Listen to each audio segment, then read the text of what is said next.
Desde que empecé.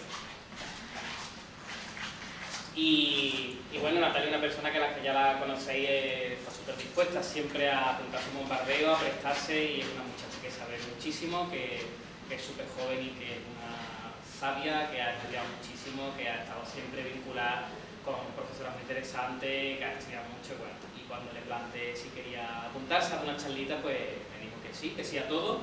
Y bueno, y Natalia, muchísimas gracias por unirte esta tarde y a ver qué nos cuenta. Yo tengo muchísimas ganas. Y yo nada más que deciros que bueno, que ya es traductora de griego, lo que he simplificado muchísimo, pero como os digo, ha hecho mucha historia. Y si quieres, pues hablamos un poquito de ti, de lo que nos va a contar, y bienvenida. Natalia va a dejar un tiempecito para que después le podamos hacer preguntas, podamos comentar. Ha salido de ella abiertamente de dejar un espacio para que podamos comentar todo lo que tiene que compartir. ¿Vale? Así que, dale. Bueno, pues muchas gracias por venir a pesar del calor y de la hora, y gracias Diego por pensar en mí siempre para cualquier cosa, porque pues efectivamente siempre estoy dispuesta. Bueno, como comentaba Diego, yo soy traductora editorial, concretamente mi especialidad son los libros, traducir libros, y mi lengua de trabajo son el griego moderno y el inglés. Trabajo en la Universidad de Málaga con un contrato de investigación y docencia en el marco de mi tesis doctoral. Entonces, yo estoy haciendo mi tesis doctoral y estoy dando clases en la universidad. Y mi tesis va sobre antologías de poesía traducida, poesía griega moderna traducida, escrita por mujeres. Entonces, claro, cuando me dijo Diego de hablar de literatura y feminismo, pues fue una oportunidad perfecta para llevármelo a mi terreno, que no sé si es lo que esperabais, pero bueno, espero que os interese. Y entonces voy a hablar de esto, ¿no? de antologías, y concretamente de antologías de poesía traducida de poetas griegas modernas. Y entonces, como mi tema son las antologías, he pensado darle a la charla formato de antología.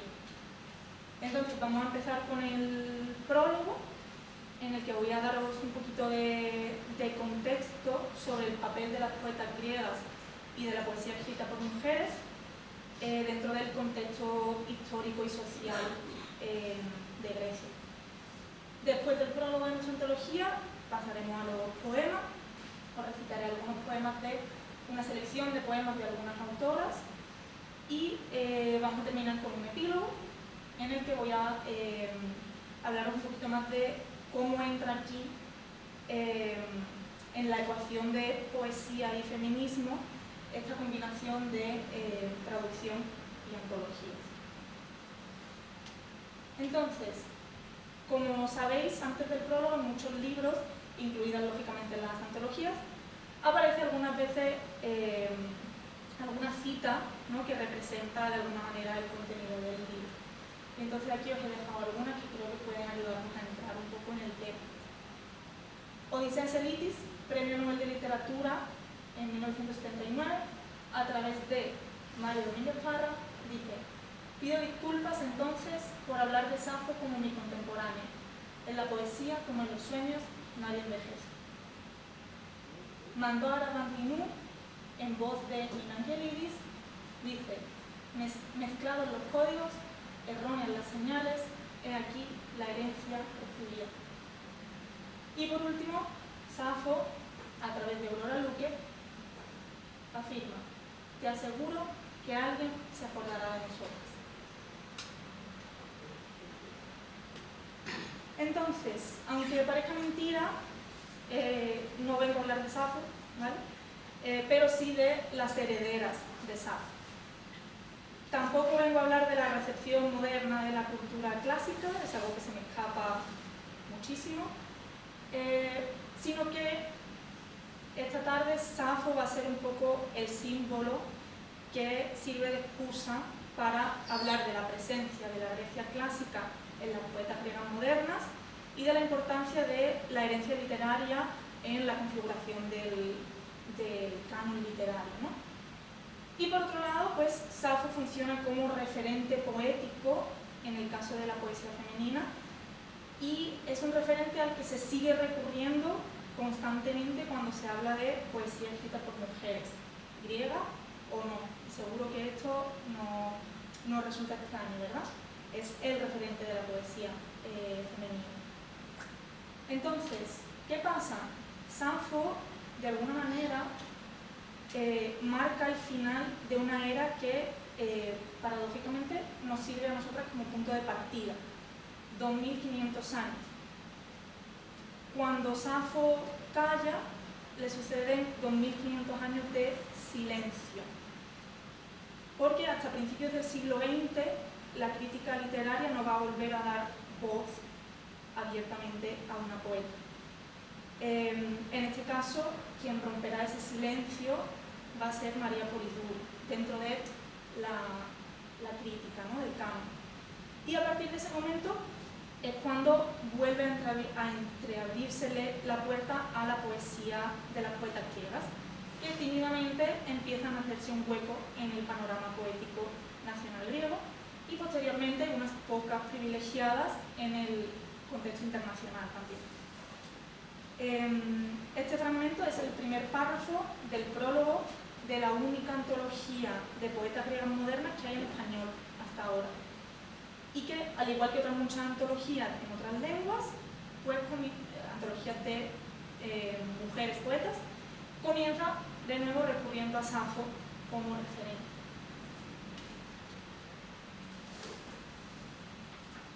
Bien, ¿por qué 2500 años? Bueno, en primer lugar, se puede decir que las circunstancias históricas y sociopolíticas de Grecia retrasaron la inserción de las mujeres en la sociedad actual con respecto al resto del mundo occidental. Aunque el desarrollo después, el desarrollo en sí de esta poesía femenina, sí que resultó ser similar al de otros países, pero llegó más tarde que en otros países occidentales. Ya en el siglo XIX, después de más de 4 siglos de ocupación del Imperio Otomano, probablemente esto os suene, Grecia logra la independencia en 1830. Se le reconoce como Estado independiente después de una durísima guerra de independencia que duró 8 años, de 1821 a 1829. Y a partir de ese momento se empiezan a reconocer de nuevo los derechos de las mujeres.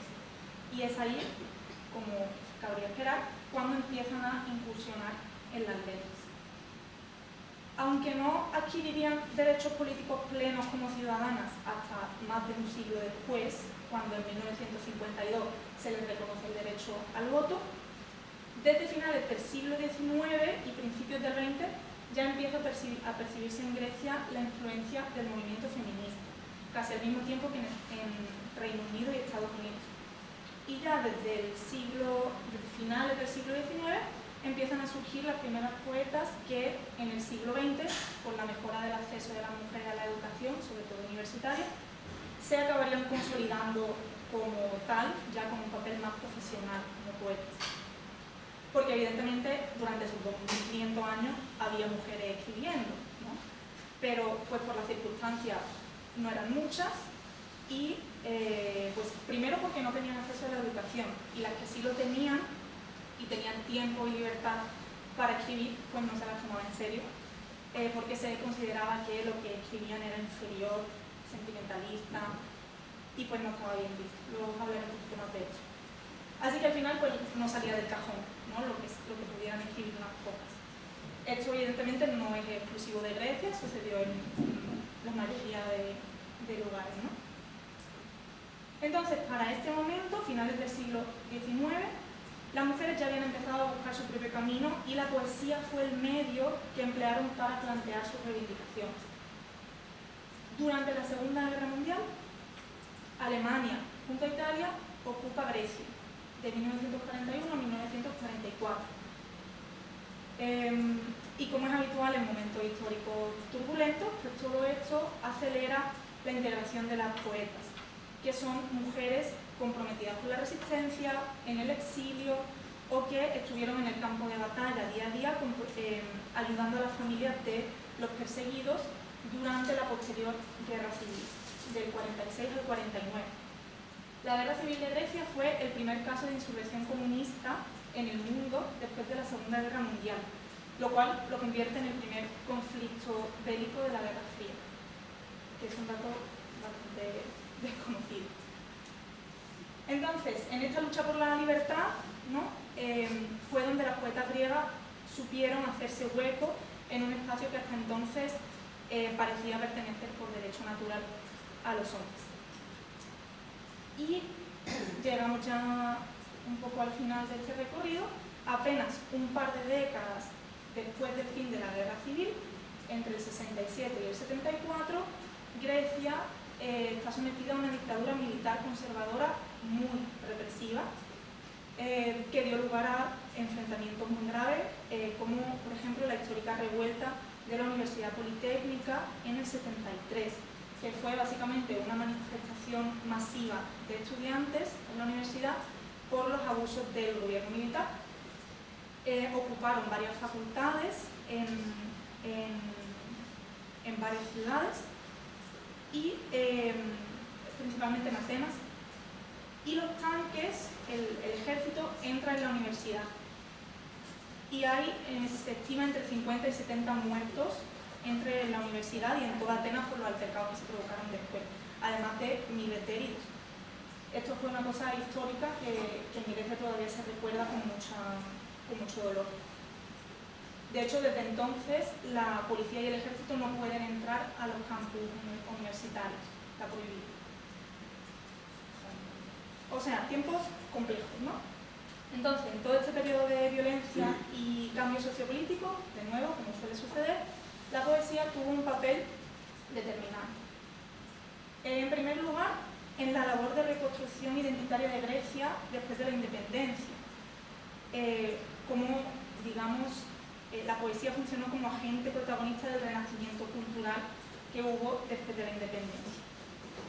Al final, después de casi 5 siglos de ocupación otomana, Grecia tenía que reconstruir su identidad nacional. Casi 5 siglos es mucho tiempo, ¿no? Entonces, la lengua y la literatura han demostrado ser fundamentales una y otra vez a lo largo de la historia en muchos casos de independencia similares, ¿no? ¿Qué sucede en Grecia? Pues que la reconexión con este glorioso pasado de la antigüedad clásica fue indispensable en la construcción de esta identidad, de esta nueva identidad nacional. Les proporcionó símbolos, raíces, imagen, canon y un muy necesario sentido de orgullo nacional, ¿no? Por ser la cuna de la democracia, de la cultura, cuna de la civilización occidental, etc., ¿no? Esto fue lo que se agarraron para construir su nueva identidad nacional. Entonces, evidentemente, esta herencia clásica sirve como referente y como símbolo todavía hoy en cualquier tipo de manifestación cultural, desde cualquier tienda de souvenirs en Atenas hasta, naturalmente, pues, la poesía, ¿no? Como es lo que nos interesa aquí. En el caso de las poetas mujeres, vamos a ver ahora en alguno de los poemas que os he traído, por ejemplo, es habitual que se recurra a personajes de la mitología, especialmente a personajes femeninos de la mitología, ¿no? Estamos en un caso de Penélope, por ejemplo. Después, en el periodo de entreguerras, la poesía va a tener un papel fundamental en la revolución ética y estética que se da en muchísimos países en ese periodo. Y por último, después de la Segunda Guerra Mundial, con la introducción de nuevas formas literarias contemporáneas y con el abandono de modelos tradicionales y anacrónicos, que de nuevo se dan en muchas literaturas, no solo en Grecia.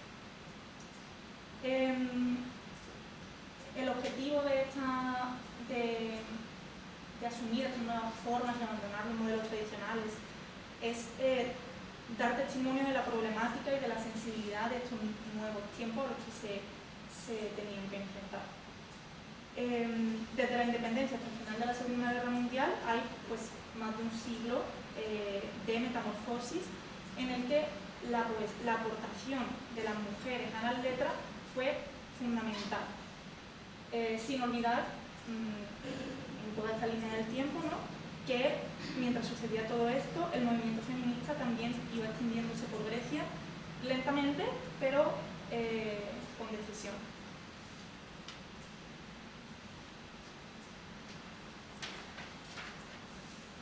Todo este contexto histórico y sociopolítico sirve para entender que la incursión de la mujer griega en la poesía estuvo estrechamente vinculada a las reivindicaciones sociales y políticas y que su variedad y su riqueza se enmarcan en un ciclo de cambio y renovación a un ritmo vertiginoso, ¿no?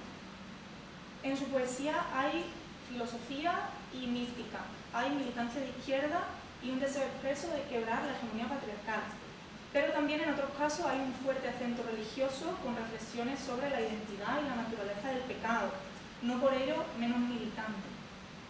Hay vanguardia, surrealismo, es onírica y también sarcástica, es una poesía inconformista y combativa, que sin embargo también puede ser profundamente nacionalista, lo cual tiene mucho sentido dentro de todo este contexto histórico.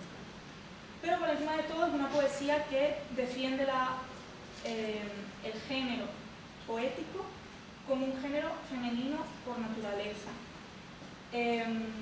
Estas poetas desprecian, a pesar de reivindicar la poesía como un género femenino por naturaleza, al mismo tiempo desprecian la idea de una literatura femenina, ¿no?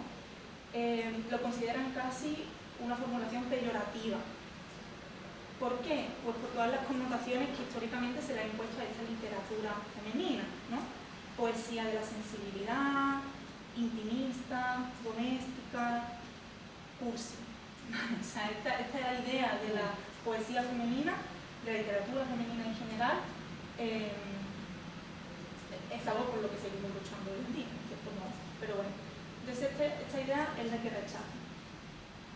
Y además es una poesía que se desarrolló de manera totalmente independiente a la de los hombres.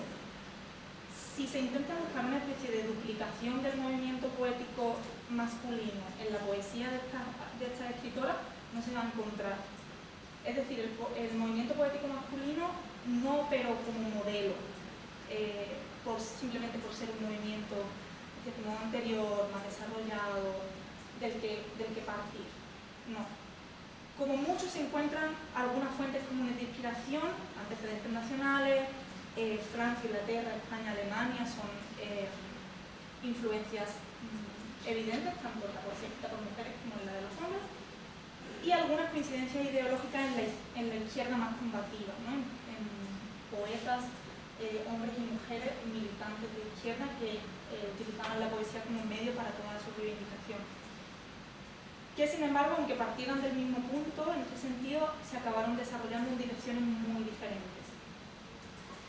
En definitiva, creo que en los poemas que he elegido, que voy a mostrar ahora, se puede apreciar en cierto modo todo esto, pero por encima de todo son poemas en los que el feminismo y la herencia clásica, así como todo este reflejo, ¿no? de todo este peso histórico, están presentes de una manera u otra y les sirven a las poetas como medio para expresar todo tipo de reivindicación.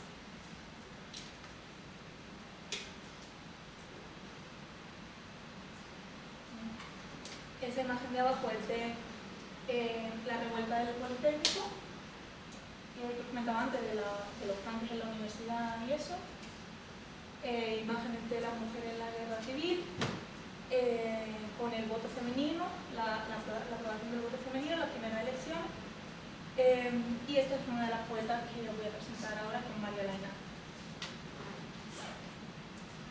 Vale, os he puesto, lo voy a leer yo, ¿vale? Os he puesto el original en griego, me faltan un par que no he podido encontrar, pero no me gusta poner el poema en español cuando yo lo leo, porque siempre creo que distrae. No sé si el griego distrae más, pero bueno, vamos a ver. Si lo miramos, no hace falta que lo leas tú en el español. Nosotros no entendemos perfectamente. Entonces, la primera poeta es Rita Bumi Papá, y este poema se llama Si yo salgo a pasear con mis amigas muertas. Mis amigas muertas. Con mis amigas muertas. Este de los que te gusta, no te Oh, por Dios. Bueno, alegre. Vale. Si yo salgo a pasear con mis amigas muertas, la ciudad se inundará de muchachas mudas, el aire de un agrio perfume de muerte. Las fortalezas izarán banderas blancas, se detendrán los vehículos. Si yo salgo a pasear con mis amigas muertas. Si yo salgo a pasear con mis amigas muertas, verán a millares de muchachas con perforados, desnudos pechos, que le gritarán: ¿por qué nos mandaron a dormir tan temprano, con tanta nieve, despeinadas y llorando? Si yo salgo a pasear con mis amigas muertas. Si yo salgo a pasear con mis amigas muertas, las multitudes mirarán sorprendidas a la falange más liviana que pisó la tierra, a la procesión más sagrada que haya desfilado, a la resurrección más gloriosa y ensangrentada, si yo salgo a pasear con mis amigas muertas. Si yo salgo a pasear con mis amigas muertas, la luna se alzará como una flor nupcial. Para adornarlas dentro de sus ojos vacíos planearán orquestas. Han de flamear sus rizos, sus vendajes. Oh, entonces, ¿cuántos morirán de remordimiento si yo salgo a pasear con mis amigas muertas?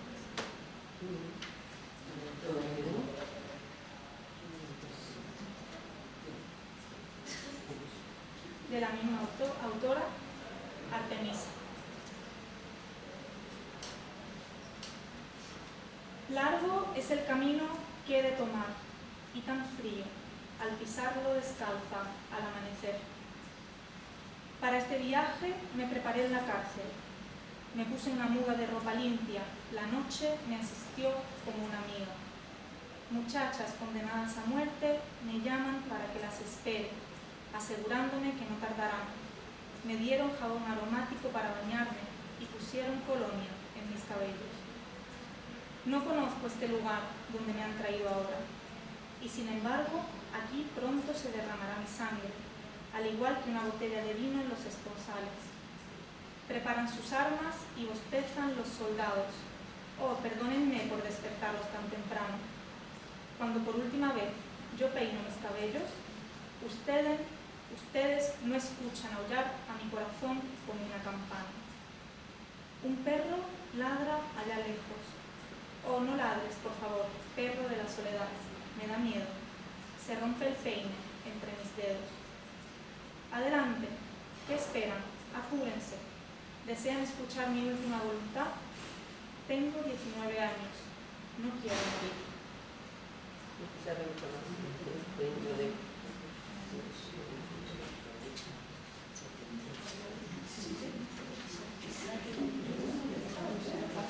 La siguiente, las he ordenado por orden cronológico, ¿vale? Para no discriminar. La siguiente poeta es Melisande, que es una también de las clásicas, de las más canónicas dentro del Pical. Y este se titula Sátira ingeniosa. Oscureció al caer la luz enceguecedora. Se redujo cuando el número se multiplicó. Las soluciones se volvieron un insoluble nudo, y cuando Ariadna corrió con el cabello suelto, rodó al revés su ovillo. Entonces el cangrejo se tornó ligero, y el Aquiles una tortuga. Saltó fuera de la ecuación del Eleata.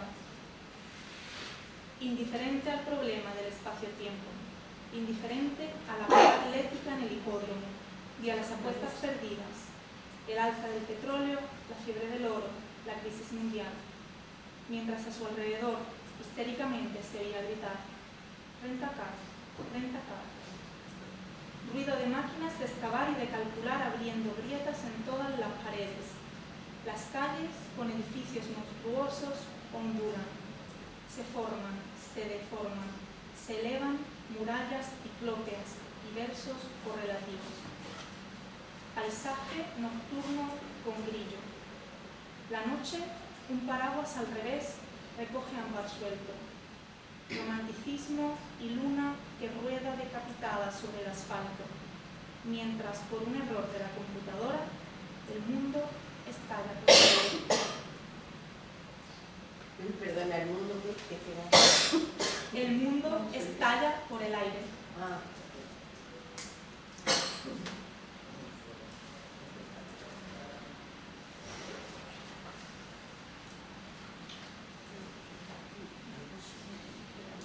Kikidi-Mulah es una de las poetas más conocidas, sin duda. Murió hace poquito, en 2020, y para que os hagáis una idea, es la que estudian en el instituto, los chavales, ¿vale? Para que entendáis un poco es una posición muy concreta del canon, creo. Kikidi-Mulah. Museo Británico. Los mármoles de Elgin. En la fría sala del museo contemplo la bella y solitaria cariátide robada. La sombría dulzura en su mirada, con insistencia, dirige al vigoroso cuerpo de Dioniso, en voluptuosa postura cincelado, que apenas dista 2 pasos. La mirada de él se ha posado en el rotundo talle de la joven. Sospecho que estos dos mantienen un prolongado idilio. Y así, cuando al atardecer la sala se vacía de tantos visitantes ruidosos, imagino a Dioniso alzarse con sigilo de su puesto para no levantar sospechas de los vecinos relieves y estatuas, y todo pasión lanzarse al doblegar el pudor de la cariátide con vino y caricias. Pero puede que me equivoque. Quizás otra relación les una, más fuerte, más dolorosa.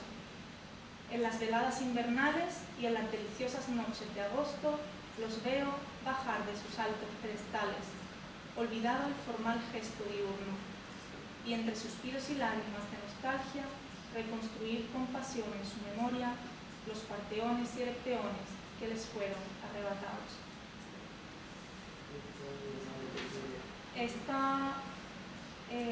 Bueno, sabéis que en el Museo Británico hay un montón de cosas robadas. Exacto. El mundo entero, sí, efectivamente. Concretamente de Grecia tienen unas cuantas cosillas y llevan muchos años peleándose por esto, pero bueno, no vamos a entrar en eso. Esta imagen este recurso de las cariátides como objeto de deseo es relativamente recurrente. Es curioso, incluso se da muy parecido, no lo he traído porque se salió un poco del tema, pero hay un poema de una poeta greco-estadounidense, se llama Lili Vita, que pues, es hija de familia emigrada a Grecia durante todo este conflicto, ¿no? Creo que durante la ocupación alemana, durante la Segunda Guerra Mundial, y tiene un poema muy bonito, muy interesante, que utiliza este mismo recurso de una manera muy similar, de las cariátides robadas como objeto de deseo de los hombres. Y es muy interesante, porque pues, son poetas que están en continentes diferentes, ¿no? Y que han crecido en contextos literarios diferentes y tienen influencias totalmente diferentes, los que comparten es esa herencia griega. Y es curioso que se repita este recurso, ¿no? No lo he traído por eso, porque se salía porque es una poeta más estadounidense que griega en ese sentido, ¿no? Pero es muy interesante. ¿Iba a decir algo más sobre esto?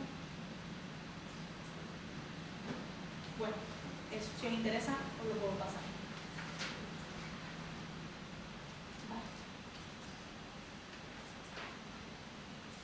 Tenemos ahora a Caterina Angela-Kirchhoff con un poema que se titula Dice Penélope. No urdía ni tejía, comenzaba un escrito y lo borraba bajo el peso de la palabra, porque la perfecta expresión está impedida cuando lo de adentro es presionado por el dolor.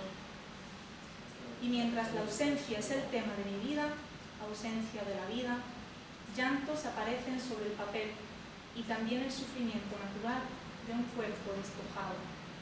Borro, rompo, ahogo los hilitos vivos. ¿Dónde estás? Ven, te espero, esta primavera no es como las otras. Y recomienzo por la mañana, con nuevos pájaros y sábanas blancas que se secan al sol. No estarás aquí nunca, con la manguera rociando las flores, los viejos cielo raso goteando cargados de lluvia, y mi personalidad diluyéndose dentro de la tuya tranquilamente, de manera otoñal. Tu exquisito corazón, exquisito porque lo elegí, estará siempre en otra parte. Y yo de ti, con palabras, pasión, cortaré los hilos que me ligan al hombre concreto, hasta que laves los pecados de la basura y hasta que Odiseo se convierta ya en simplemente limpio, entre viaje por los mares. Es una tarea ardua y sin gracia. Mi única recompensa si comprendo por fin qué es la presencia humana y qué la ausencia, o cómo funciona el yo en tanta soledad durante tanto tiempo, que no se detiene por nada el mañana. El cuerpo, sin cesar, se recrea en sí mismo, se levanta del lecho y se acuesta como si lo talaran, alguna vez enfermo, alguna vez enamorado, esperando que aquello que pierde en tacto lo gane en esencia.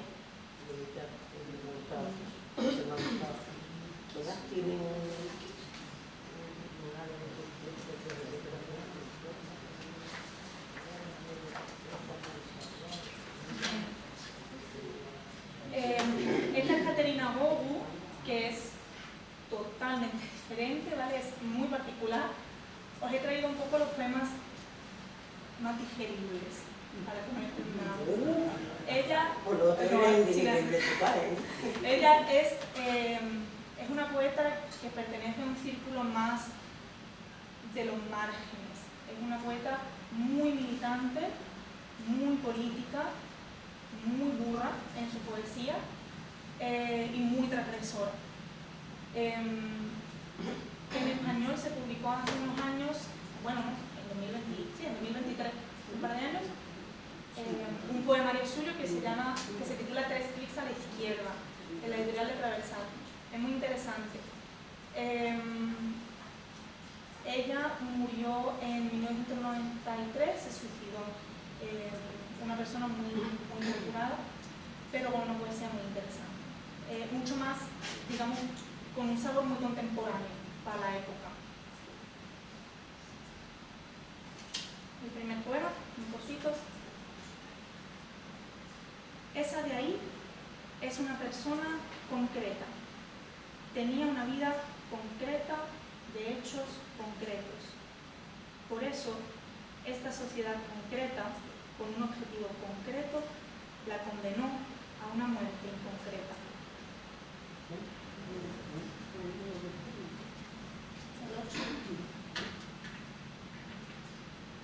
Las calles sin coches, los bares a tope. Hoy es lo que toca: bacalao con salsa de ajo, prismáticos al cuello, banderitas grasientas. Pegan el sol y el ajo. Una mosca verde en el ojo del niño después del desfile. 25 de marzo del 77. El 25 de marzo es la fiesta de la Anunciación y la fiesta nacional de Grecia, que conmemora el levantamiento del 25 de marzo de 1821 contra el Imperio Otomano, es decir, el principio de la Revolución griega, por tanto también de la guerra de independencia griega, ¿vale? Y habla de esta celebración, ¿no? Que es típico comer bacalao o salsa de ajo. 9. Calle Troya, 35A. Mi casa, como la vuestra, se mete en las casas de los demás. Tan estrechas son las calles y tanta es la gente. Tan pegados vivimos que a veces parece que dormimos en la misma cama, que nos lavamos los dientes con el mismo cepillo y que comemos la misma comida. Solo que cuando os vais, dejáis los platos sin lavar. No se explica sino que estén siempre tan sucio el fregadero. Pero no importa. Yo hago lo que puedo para mostraros lo mucho que os quiero. Por eso me pongo el bigote y salgo a la lluvia con abanico, para que se rían vuestros hijos. Solo os pido que no cotilleéis a nuestra espalda, y a mi Mirto dejadla en paz. Así nació, entristecida. Mirto es su hija. Un nombre precioso. Y sí. Esta es María Lainà. María Lainà. Y este poema, tan cortito también, se titula He vivido con insolencia. He vivido con insolencia y soledad. Hablo en primera persona. He vivido con ideas extrañas, impulsos oscuros y sueños. En unos salí a puerto, en otros me ahogaba. Poco antes de la orilla tragaba el agua salada. He vivido entera. Este poema, traducción, acaba de publicarse hace un par de meses, también en la misma editorial que os comentaba antes de Bogu, de Traversal, y es una antología de poesía queer traducida. En este caso no es una antología exclusivamente de mujeres, es una antología de poesía queer, griega. También la única antología de poesía queer griega que hay en español y la segunda en el mundo que me consta. De poesía griega, concretamente, ¿no? De hecho, la primera antología de poesía griega en griego, poesía queer griega en griego, salió en 2023, cuando ya estaba en marcha este proyecto. O sea, técnicamente esto es anterior a la griega. Bien. Esta es Rea Galanaki. Ya estamos en la mitad del siglo XX, bueno, siguiendo ya a final del siglo XX.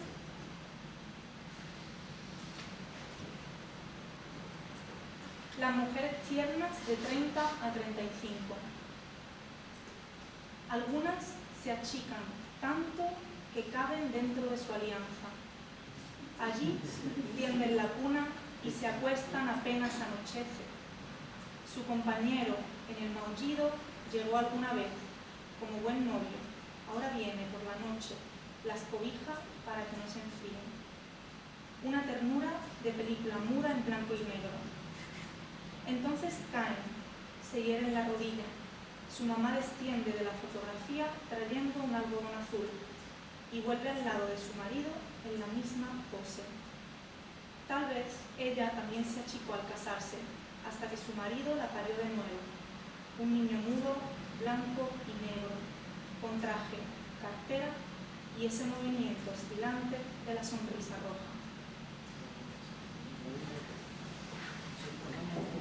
Rea Galanaki es una de las escritoras griegas más reconocidas, con más premios y se la considera quizás la escritora más importante del siglo XX, XXI.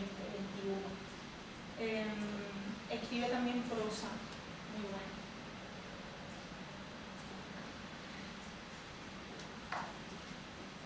Y por último, Jenny Mastoraki,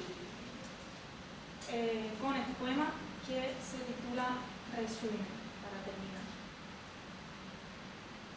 De niña, mi padre ponía sobre mi piel el Padre Nuestro y los talismanes azules de la isla de Tinos. Tomaba mis sueños y los encerraba con doble vuelta de una gran llave. Los recontaba por la mañana, asentándolos en un cuaderno. Ahora, mientras duermo, me exorciza la canción en los labios y todas las noches mi cama se convierte en un tapiz bordado que dice libertad o muerte. Libertad o muerte es fue el lema de los griegos en la guerra de independencia, ¿vale? Se refiere a eso.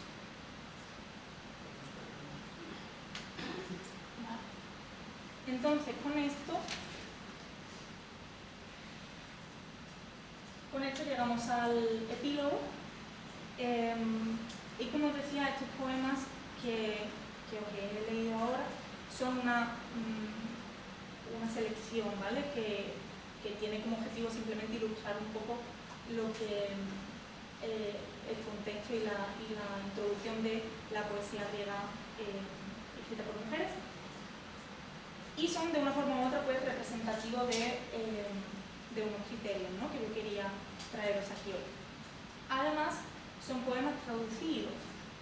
En cierto modo, mi intención con esta charla, como os comentaba al principio, era presentaros una mini antología provisional de poesía traducida, escrita por mujeres, porque este binomio de traducción y antologación es muy interesante, más aún cuando hablamos de literatura y feminismo. La mayoría de los libros que leemos, a menudo sin caer en la cuenta, ¿no? La mayoría de los mortales, son traducciones. Es un porcentaje muy alto de lo que vemos en los estantes de cualquier librería. ¿Qué quiere decir esto? Pues que la traducción es el medio de exportación de literatura, es un medio de exportación de literatura y es la forma en que una literatura extranjera se puede introducir en un sistema literario ajeno y enriquecerlo e influenciarlo, ¿no? Y como tal, pues es tal vez el principal motor de renovación y actualización literaria. Es un medio de tráfico de influencia, en ese sentido, tráfico de influencias literarias, y el canal mediante el cual la literatura, la cultura y las lenguas pueden entrar en contacto y dialogar. Si además de esto, en un solo libro tenemos 15 poetas, en lugar de una sola, pues este potencial se multiplica exponencialmente, ¿no? ¿Por qué? Porque a través de un solo libro, de un solo producto editorial, estoy introduciendo 15 voces potencialmente nuevas que a través de la traducción pues son importadas a un nuevo contexto editorial y literario, ¿no? Es muy eficiente en ese sentido la antología. Desde el punto de vista de género, además, todo esto tiene muchísimo potencial. La traducción feminista es una subdisciplina de los estudios de traducción que, pues como cabría esperar, pues tiene mucho tirón desde hace varias décadas, y uno de los objetivos clave de la traducción feminista es precisamente la recuperación a través de la traducción de la obra y de autoras silenciadas y perdidas, ¿no? Por habérseles negado históricamente el acceso al canon. Entonces, a través de la traducción se hace una labor de recuperación de todas estas obras que no se conocen porque se han mantenido de manera más o menos intencional fuera del canon. ¿Qué sucede? Que el canon, ¿no? Esta entidad abstracta que es el canon literario, está configurado por criterios estéticos masculinos, porque históricamente la poesía ha estado monopolizada por los hombres. Así que el gusto estético se ha desarrollado a su imagen y semejanza, ¿no? Lo cual pues, ha contribuido a dificultar el acceso de las mujeres, alegando que la calidad de la poesía no estaba a la altura, cuando lo que estaba sucediendo era que se la estaba juzgando con una vara de medir que no encajaba, ¿no? Que no era posible aplicar en esta poesía, que planteaba un criterio estético totalmente diferente, ¿no? Paralelo en ese sentido. Entonces la traducción ha desempeñado un papel fundamental desde hace ya al menos medio siglo en esta labor de recuperación y visibilización. Y el formato de la antología de literatura traducida, como os decía, es muy efectivo. ¿Vale? Así como para recapitular, pues no solo, como os decía, recupera y da a conocer en un solo libro la obra de un puñado de autoras, más allá de las fronteras de su contexto nacional y lingüístico, y contribuye a su incorporación al canon. También facilita el diálogo entre voces que tal vez nunca han coincidido en el mismo espacio, ¿no? Es una cosa interesante de la antología, que no es lo mismo leer dos autoras por separado que ponerlas una al lado de la otra, ¿no? Y vestirlas con una edición concreta, con un título, con en un orden, al lado de una selección de autoras con unos criterios, en fin. Todo esto pues genera nuevas lecturas y nuevas capas de significado en los poemas. Además, el espacio de la antología como artefacto, ¿no? Nos da muchísimas posibilidades desde el punto de vista crítico. El prólogo, como sabréis si habéis leído antologías alguna vez, es un espacio donde las traductoras antólogas tienen la oportunidad de presentar a las autoras desde un punto de vista más crítico, más teórico, dar información sobre el contexto histórico y literario y sobre la aportación que suponen esas voces en el contexto del que vienen. Y junto al prólogo, como decía, pues todo lo que rodea los poemas en sí en la edición de una antología nos da información muy valiosa que funciona como guía de lectura, ¿no? Como una guía de expectativas. Si yo me encuentro una antología con un título como Antología de Poesía Feminista Griega, ya me está enmarcando que me voy a encontrar dentro. Y tal vez algunos de los poemas que se incluyen en esa antología no los habríamos leído como poemas feministas, pero al ponerle ese título y al ponerlo al lado de otros poemas que sí que pueden tener más claramente una lectura feminista, adquieren esa lectura también, ¿no? Entonces, en fin, aquí ya nos metemos en cosas más técnicas, ¿no? Que se salen ya del terreno y del tiempo que tenemos, pero sí quería pues, presentaros esta idea de la antología de traducción de poesía escrita por mujeres como un medio de recuperación y canonización de todas estas poetas históricamente silenciadas y como espacio de reflexión crítica sobre su aportación.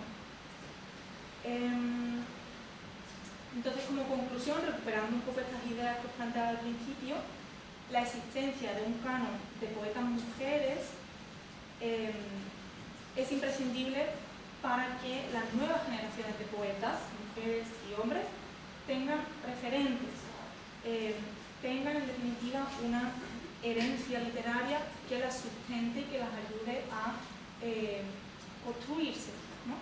Y para la creación de este canon, o para alimentar este canon, la traducción es imprescindible y las antologías de poesía traducida también son imprescindibles como objetos que canonizan sin pretenderlo, ¿no?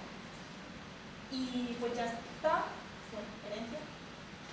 Esto era un poco lo que os quería contar. Creo que de tiempo máximo no bien. Tenemos unos minutillos si queréis preguntar, comentar. Yo tengo una pregunta, Alejandro.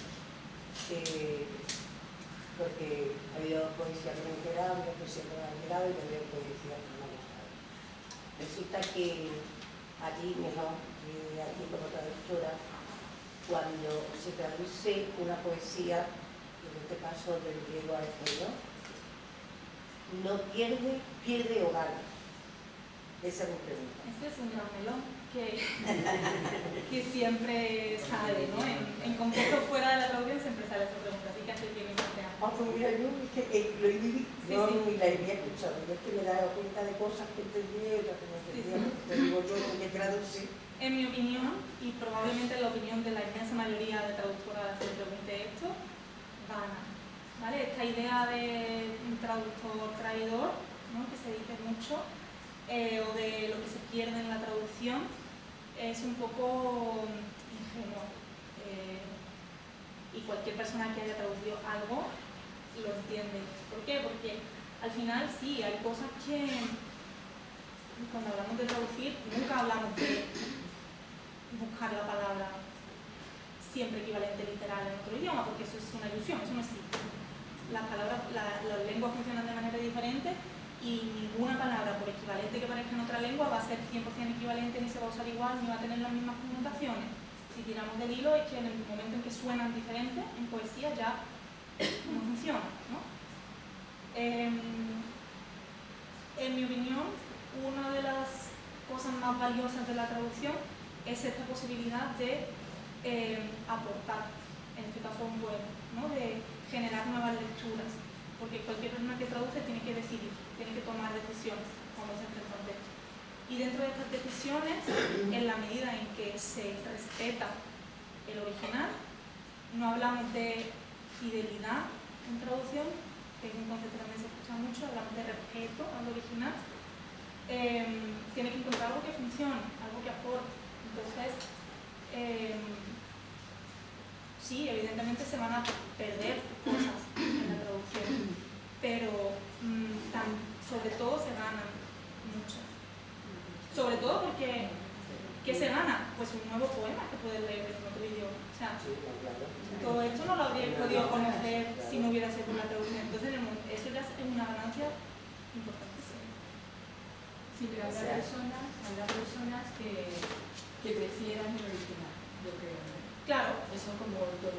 Las películas. O sea, claro, ¿sabes qué pasa? Que a mí, Entonces, eso es una cosa que yo siempre comento, porque prefieren el original. Sí, ¿quién sabe inglés? ¿Cómo está? ¿No? ¿Quién sepa leer? A mí cuando la gente me dice, no, es que esta gente que se pone así muy exquisita, dice, no, es que yo solo veo series y películas en original. Y yo te digo, sí, en original, ¿en qué lengua? O sea, solo ves películas estadounidenses, solo ves, porque aquí no te ni siquiera australianas. Las ves subtituladas o sin subtitular, porque saben muy bien inglés. La ves limpia, digamos, ¿no? ¿Vale? Y te está cerrando, y la película alemana, chulísima esta, no la vas a ver entonces, porque no sabes alemán, porque no ves cosas traducidas, ¿no? Entonces está un poco esta cuestión del imperialismo del inglés, que a la gente como que no cae en esto, ¿no? Como hay muchísimas cosas que no podríamos consumir, que no conoceríamos, si no fuera por la traducción, porque no todo es inglés. No todo es inglés y no todo el mundo sabe inglés, esto también se nos olvida. Parece que todo el mundo tiene oportunidad de saber inglés, pero no es así. Y cuando los traductores, en este caso, en este caso tú, por ejemplo, que eres traductora, ¿cómo preparáis para hacer esa traducción? ¿Os preparáis históricamente, literalmente, todo lo utilizáis? Depende.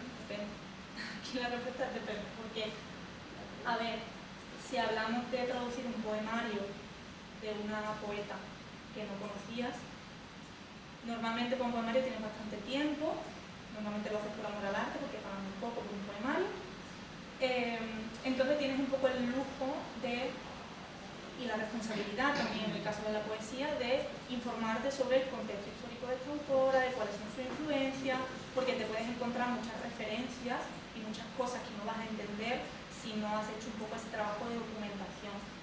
Esto en el caso de la poesía. En el caso de, yo qué sé, la novela, por ejemplo, es un poco más complicado, porque en todo caso al ser ficción tiene que ser una cosa más especializada, a lo mejor algo con un contexto más histórico o algún tipo de característica más especializada que te tengas que documentar para poder resolver cuestiones de terminología, ¿no? de conceptos que no conoces en el idioma ni en español tampoco y de los que te tienes que informar. Pero con una novela normalmente tienes poco tiempo. Para empezar no te la puedes leer entera antes de ponerte a traducir, que eso ya es una merma, ¿no? Porque si sale algo al principio que tiene más que una cosa del final y ya te das cuenta al final que la has liado y tienes que volver, es complicado. Entonces hay que ir resolviendo los problemas conforme salen. Es complicado. Depende mucho del caso. Y por último, si no hay más preguntas, te vas comparando tú que has traducido el griego y la época de las poetisas a lo largo del tiempo, si lo comparamos con España, con nuestras mujeres poetas, hay diferencia, quién gana, como, me refiero en cantidad, en calidad, no sé, quién gana en ese aspecto. Sí, como decía al principio, en Grecia llegó un poco tarde el asentamiento, ¿no? de la poesía de mujeres, por todas las circunstancias históricas. Está la particularidad de que Grecia está un poco atrás en general en feminismo y etcétera, ¿no? Entonces es una sociedad bastante conservadora que está muy atrasada en algunas cosas porque tiene todos los años de atraso que la cantidad de conflictos tan cercanos en el tiempo y la historia tan difícil que han tenido. Y eso hace que llegue un poco tarde y por tanto que si comparamos en cantidad en ciertos periodos, evidentemente en España había más mujeres. Claro, al ser Grecia una sociedad en ese sentido tan patriarcal, porque lo es, por mucho que lo de Grecia, su canon literario también es muy patriarcal, es muy masculino. Entonces ha costado mucho competir con eso. Me iba a decir que con Cavazzi ya la llenaron. Ya estamos hartas, yo estoy harta de Cavazzi, sinceramente, ya está bien, no más. Aún así, pues eso, tienen 2 premios Nobel. Tienen 2 premios Nobel, Seferis y Euripides. Que eso para una literatura, pues, o sea, se dice pronto. Entonces, bueno, Grecia tiene muy buena poesía. Grecia, se dice mucho que tú en Grecia le das una pata a una piedra y salen 10 poetas. Evidentemente, toda la parte cultural en Grecia es muy fuerte. Entonces, bueno, si comparamos, por ejemplo, para que os hagáis una idea, llevándomelo de nuevo a la antología, que es lo que te puedo responder con más certeza,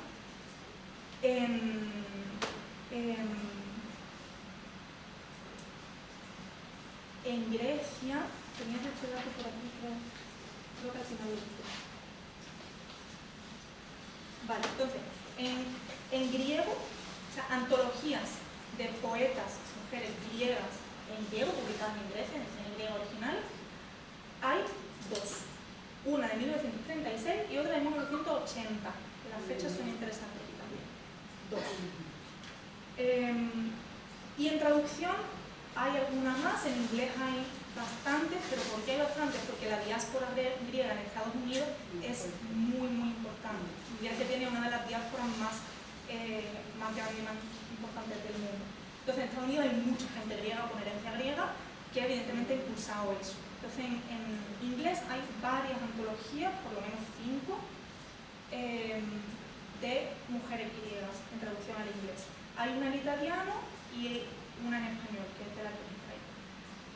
O sea, hay más antologías en traducción que originales, más fuera que dentro, efectivamente. Entonces, claro, después en España, sin embargo, de poetas españolas, mujeres, hay mínimo 10 que sean así como canónicas, de referencia, que se conozcan. Evidentemente más marginales, más underground, seguro que hay bastantes más, pero mínimo, así en una búsqueda rápida, hay 10 canónicas mínimo. Entonces, claro, aquí se puede apreciar un poco eso, ¿no? Sí. A esto me refiero con que también las antologías son reflejo del canon. No sé, ¿responde tu pregunta? Sí.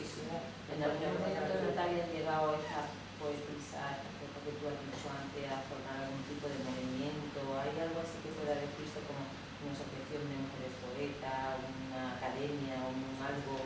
¿O ellas han ido por libre? Esto hay una pilla, la verdad lo desconozco. Si hay algo como formal, como más Sí, que ellas se hayan unido en algún tipo de institución o de algo para formar grupos.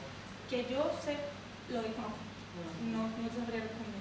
A ver, todo esto ya veis que es siglo XX, o sea, siglo XIX, final del XIX, principio del XX, entonces esto ya está más estudiado y sí se las agrupa en generaciones, ¿no? Generación del 50, generación del 70, entre guerras, la generación... bueno, hay varias generaciones, ¿no? Pero me imagino que sí, esto sucede y me imagino que habrá sucedido. Sé que, pues bueno, esto de las antologías, por ejemplo, sí que tiene muchos fuentes y es otra de las cosas que a mí me interesan, ¿no? Como la traductora antóloga, porque la mayoría de las veces es una mujer, se encarga de tender estos puentes y de presentar a las poetas, ponerlas en común, en contacto, animarlas a publicar cuando quizás no han publicado o han publicado muy poco. Está esta cuestión un poco de empoderamiento, solidaridad editorial, empoderamiento editorial, como queramos llamarlo, que es una labor que tenía que dar, pero desconozco si hay algo así. ¿Qué relevancia tienen estas mujeres como poetas en la actualidad? Pues hay diferentes grados de influencia. Por ejemplo, esta real Ana, que es súper conocida, es, digamos, de las canónicas, por así decirlo. María Lainá también ha sido muy influyente. Y Caterina Gou, sin embargo, solo se conoce en círculos más alternativos, forma parte de un círculo mucho menos, de un círculo no canónico, muy alternativo, pero dentro de ese círculo alternativo es súper conocido, solo es otro punto. Kiki Dimulá es la típica que se estudia en los institutos, como decía, es más,